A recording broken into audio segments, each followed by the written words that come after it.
Everyone, welcome to best kitchen and company. मी प्रज्ञा. तर आज आपण आलेलो आहे आपण माधुरी मॅम यांच्या साईटवर, जी अशोका मार्गवर आहे. त्यांनी आमच्या कंपनीशी संपर्क केला आणि त्यांना चला तर विचारूया आपल्या कंपनीची सर्व्हिस कशी वाटली.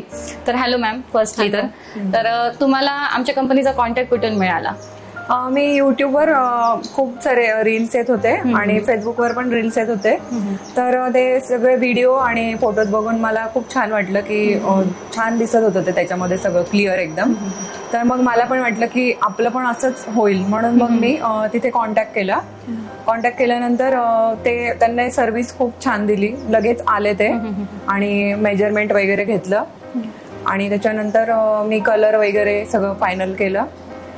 तर अशी प्रोसेस झाली पूर्ण.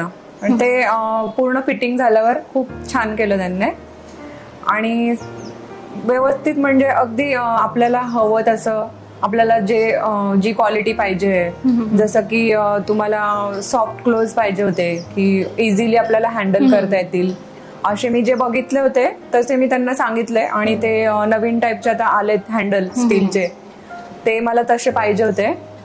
तर तसंच त्यांनी दिलं. पण लावल्यावर पण ते मला खूप छान वाटलं, फिलिंग खूप छान आली. त्याच्यामुळे मला आनंदच होतोय. आता आपण म्हणजे मोस्टली खूप जण काय असतात, म्हणतात की 3D ची आम्हाला काही गरज नाही, तुम्ही आम्हाला डायरेक्टली मेजरमेंटवरनं कोटेशन द्या, की तुम्ही डायरेक्टली आम्हाला असं करून द्या, आम्ही जसं म्हणताच आम्हाला डिझाईन वगैरे नको. तर तुम्हाला काय वाटतं की डिझाईन करणं गरजेचं आहे की नाही? म्हणून तुम्ही बाकीच्यांना काय कन्सल्ट करणार की डिझाईन गुड आहे की नाही, डिझाईन करणं गरजेचं आहे का नाही आपल्यासाठी? हो, डिझाईन करायला पाहिजे, कारण आपलं किचन कसं आहे आणि आपल्याला ते पूर्ण झाल्यावर कसं दिसेल याचा आपल्याला आधीच अंदाज येऊन जातो. तर आपण जो कलर सिलेक्ट केलाय, हा नको तो नको हा, तर आपल्याला 3Dच्या माध्यमातून ते आपल्याला बनवून तसं पूर्ण रेडी करून दाखवतात. आणि ते पाहिल्यावर आपल्याला आयडिया येते की अरे आपला किचन सेम टू सेम असा दिसणार आहे, तसाच कलर, तसंच सगळं. त्याच्यामुळे 3D मुळे थोडं अजून इझी वाटतं की सेम आपल्याला हाच लुक येणार आहे. म्हणजे प्रॉपर मेजरमेंट तुम्हाला कळतात की कोणत्या गोष्टी आपण किती ड्रॉवर्स घेतले पाहिजे, किती नाही, आणि कुठे काय असणार आहे, सगळं ऑर्गनाइज पूर्ण व्यवस्थित आपल्याला समजतं. आणि त्यावरून आपल्याला मटेरियलची पण जी काही कॉस्टिंग असते ती पण आपली 3Dच्या माध्यमातून क्लिअर होऊन जाते की तुम्ही मटेरियल कोणतं चूज करणार, की त्याचं फायनल कॉस्टिंग कसं येणार, की तुम्हाला एक कल्पना येऊन जाते, की तुम्हाला ही एक समज येऊन जाते की आपलं बजेट हे या रेंज पर्यंत जाऊ शकतं. त्याच्यामुळे 3D करणं हे आपल्यासाठी कधी पण चांगलंच असतं. तर जी काही तुम्हाला आम्ही सर्व्हिस प्रोव्हाइड केली, म्हणजे जे काही एक्झिक्युटिव्ह तुमच्याकडे आले किंवा जे काही वर्कर आले फिटिंगसाठी, तर त्यांची सर्व्हिस कशी वाटली तुम्हाला?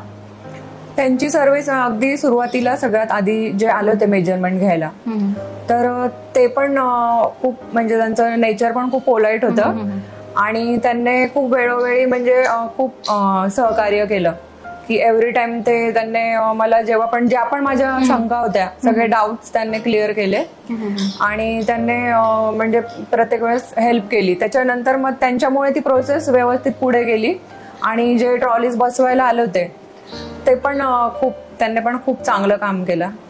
आणि सगळी टीम तुमची चांगली, म्हणजे खूप चांगलं वर्क करतात तुम्ही. अदर्स म्हणजे जे कोणी आमचं आता सध्या म्हणजे जे कोणी रील्स बघतील किंवा व्हिडिओज बघतील, तर तुम्ही त्यांना रिकमेंड करणार का की बेस्ट किचनेट बेस्ट आहे की नाही आहे सर्व्हिसच्या रिगार्डिंग? सर्व्हिस बेस्ट आहे आणि मी सजेस्ट करेल की तुम्ही पण करा. कारण मी आता रिसेंटली माझ्या भावाला पण सांगितलं, तर आताच भावाने पण कॉल केलेला आहे तिकडे. म्हणजे मला आवडलं म्हणून मी सांगेल सगळ्यांना की तुम्ही पण करा, कारण मला त्याच्यात सगळं चांगलंच वाटलं. त्याच्यात काही असं हे नाहीये की मी सांगेल कोणाला, सगळे चांगले रिव्ह्यूज आहेत. म्हणून मी सजेस्ट करेल की बेस्ट किचनेट मधून तुम्ही पण करा ट्रॉलीज. तर जसं की तुम्ही बघितलं की माधुरी मॅम ह्या आपल्या सर्व्हिस पासून सॅटिस्फाईड झाल्या आहे, की त्यांना आपली जी काही सर्व्हिस आहे ती चांगली वाटली. आपण मटेरियल क्वालिटी पण त्यांना एकदम चांगली प्रोव्हाइड केली. तर तुम्हाला पण आमच्याकडनं असंच ऑर्गनाइज किचन बनवायचं असेल, इतर कोणत्या फर्निचरच्या गोष्टी म्हणजे बनवायच्या असतील, तर आपण खाली दिलेल्या नंबरवर तुम्ही आमच्याशी संपर्क करू शकतात. आणि अजून आपल्या चॅनलला सबस्क्राईब केलं नसेल तर लवकरात लवकर आपल्या चॅनलला सबस्क्राईब करा. आपल्या व्हिडिओजला लाईक नसेल केलं तर व्हिडिओजला लाईक करा आणि जेवढं पाहिजे तुम्ही तेवढं शेअर करू शकतात. आत्तासाठी एवढंच. भेटूया नेक्स्ट व्हिडिओमध्ये.